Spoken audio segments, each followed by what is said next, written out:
divorced the white man and married the revolution. I committed to liberation. I got a restraining order from machismo and said I do to women getting their wings, myself included. I vowed to be a reason why this world is better for our children and our children's children. I promised to not believe that my beauty is tied to my silence. Prometo no quedarme calladita or pass on the lie, que calladita me veo más bonita. My beauty is tied to my power and how well I've learned to love myself. This is the genesis of my own revolution.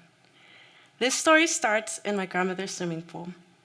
It was just me, my mom, and mi tita. I was recently divorced. I really did divorce the white man. Yeah, I know. And I was spending the summer in LA. I was walking towards the diving board and I could feel my grandmother looking me up and down. She asked me, now that you're divorced, what are you doing with your life? Who asked that? But proudly, on the top of the diving board, I told her, I'm designing a course on intersectional feminism for my master's program. I dove in, and when I resurfaced, I could tell that she was ready to fight. She's like, ay, güey, ¿qué es eso?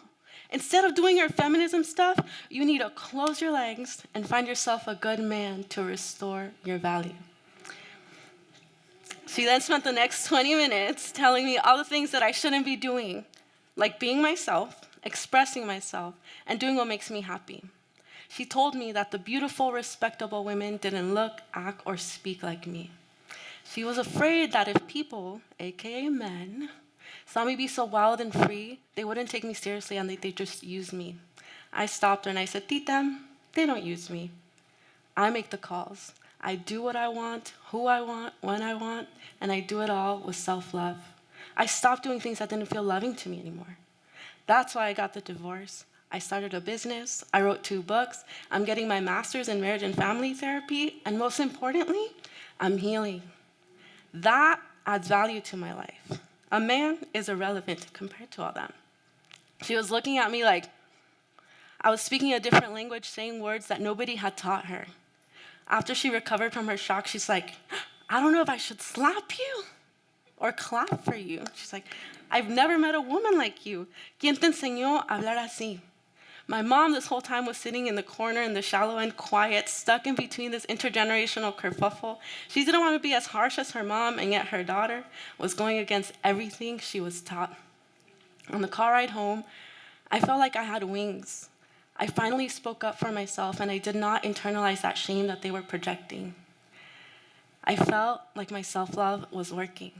My mom finally spoke up, and she's like, you know how your tita can be. Pero tú tampoco te callas. How many times do I have to tell you? Calladita te ves más bonita. You look most beautiful when you're quiet. Too many times. Almost every Latina has heard this phrase, calladita te ves más bonita. Yet women all over the world have felt this one way or another. It's a lie that tells us that we are most beautiful when we're quiet. It tells us that we're meant to be looked at, not heard. It is a lie that is passed on from one generation to the next. It is so woven into our culture that sometimes we don't realize how harmful it truly is. The first time my mommy told me this, she was weaving my hair into braids, and I complained because she was pulling too hard. She said it so casually because it's something that her mommy taught her and her mommy's mommy taught her. Soon I started to tell it to myself. Calladita me veo más bonita.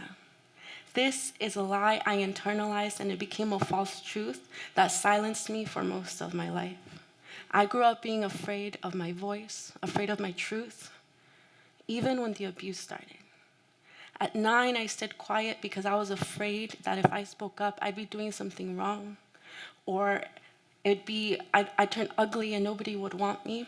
So I stayed quiet, and the abuse continued for years.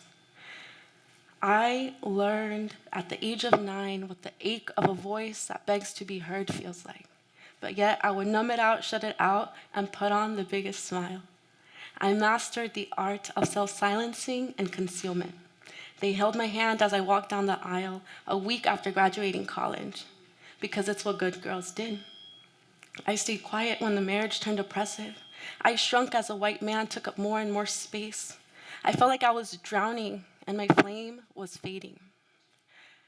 I hid behind trying to be a good, quiet bonita.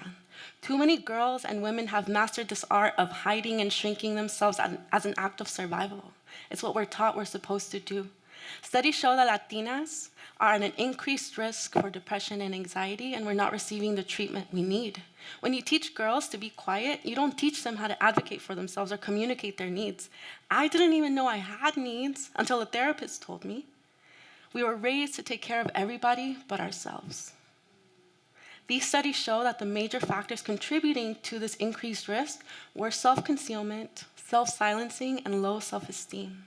When you raise niñas to internalize oppression, you dictate how they see themselves and how they take up space in this world. It impacts our sense of self-worth, agency.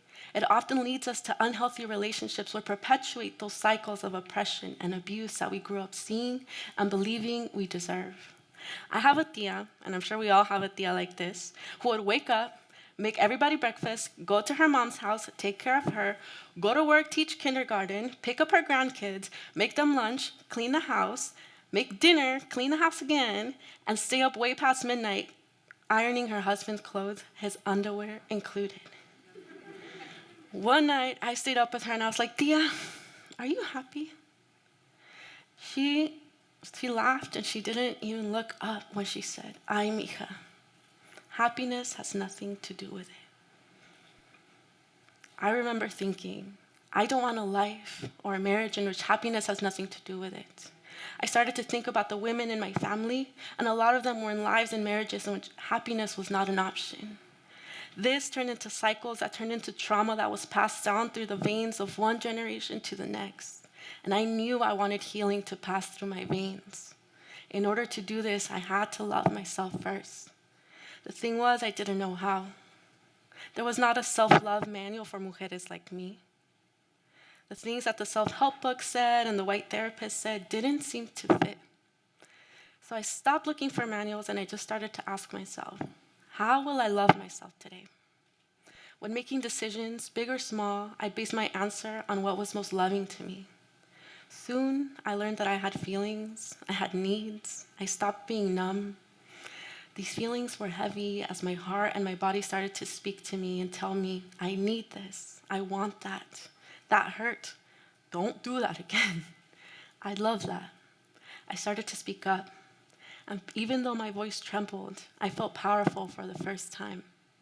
I realized I unearthed my inner guerrera, my inner warrior woman. And I vowed I will never be a calladita again. I'd rather have people think I'm ugly and love myself than be quiet and beautiful the rest of my life. I learned with this question of how will I love myself today? That led me to my power, it led me to myself, and it taught me to divorce all that wasn't loving to me and commit to fully loving myself. The more I stepped into power, the more I stepped into love, and I realized I am a walking revolution. I gave myself wings.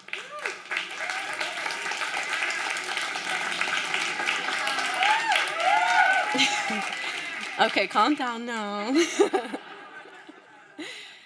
I wanted these wings for the niñas and mujeres everywhere. Silence will not be our home. We become a revolution when we love ourselves enough to heal and give ourselves wings. This world needs more mujeres who love themselves and see the beauty in using their voice. Porque ya no nos vamos a quedar calladitas. This is a generation that breaks the silence and uses their voice.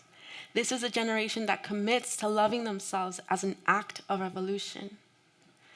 We will be a reason why we stop passing on that lie que calladitas nos vemos más bonitas. We want to see niñas, mamis, tías, abuelas, mujeres fully loving themselves and stepping into their power. We stand on the shoulders of queer, trans, Black, Indigenous women of color who have fought for you, me, and these wings. It is time you start to ask yourself, how will you love yourself today? Every revolution starts from within. It is time you unearth that inner guerrera, because without women, there is no revolution. Thank you.